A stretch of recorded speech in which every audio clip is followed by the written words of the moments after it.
Power star Pawan Kalyan పై అభిమానంతో ఆయన అభిమానులు పవనిజం అనే ఒక పదాన్ని అడ్డుపెట్టుకుని పవనిజం అంటే ఒక కులమని తమ అభిమాన హీరోపై తమ అభిమానాన్ని ప్రదర్శిస్తూ ఉంటారు. ఇదిలా ఉంటే తాజాగా యాంటీ పవనిజం కూడా సరికొత్త అవతారం ఎత్తింది. ఇంతకీ యాంటీ పవనిజం ఏంటి? ఎవరా సభ్యులు అంటే ఒకసారి ఈ కథ చదవండి. ఈ మధ్య ఏ సినిమా ఫంక్షన్కు వెళ్లినా పవర్ స్టార్ అంటూ పవన్ కళ్యాణ్ భజన చేస్తుండటం వల్ల మెగా ఫ్యామిలీలోని ఇతర హీరోలు కాస్త ఇబ్బంది పడ్డారట. అయితే దీనిపై ఇప్పటికే బన్నీ తనలోని బాధని బయటపెట్టాడు కూడా. అయితే ఆయన ఈ గొడవకి అడ్డుకట్ట పడకపోవడంతో దీనిపై ఒక స్పెషల్ పద్ధతిని ఫాలో అయ్యేందుకు సన్నాహాలు చేస్తున్నారు. ఇంతకీ ఆ సన్నాహాలు ఏంటంటే గోల కనిపించకుండా వినిపించకుండా తగు జాగ్రత్తలు తీసుకునే క్రమంలో కొంతమందిని ఏర్పాటు చేశారట.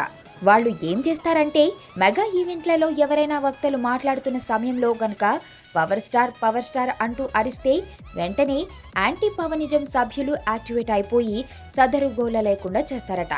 మరి పవన్ అభిమానులారా కాస్త జాగ్రత్త. వైలెన్స్ లేకుండా చూడగలిగే లవ్ స్టోరీలు ఎప్పుడు వస్తాయి కదా. నీలో ఈ కోణం కూడా ఉందని నాకు తెలీదు. Adventure time. నిన్ను పెళ్లి చేసుకోవాలి. ఐశ్వర్య తెలివిగా చంపాలి. నాకు తెలిసి ఒక్కడే శత్రువు ఉన్నాడు. నేరం బయటపడే ఛాన్స్ లేదు.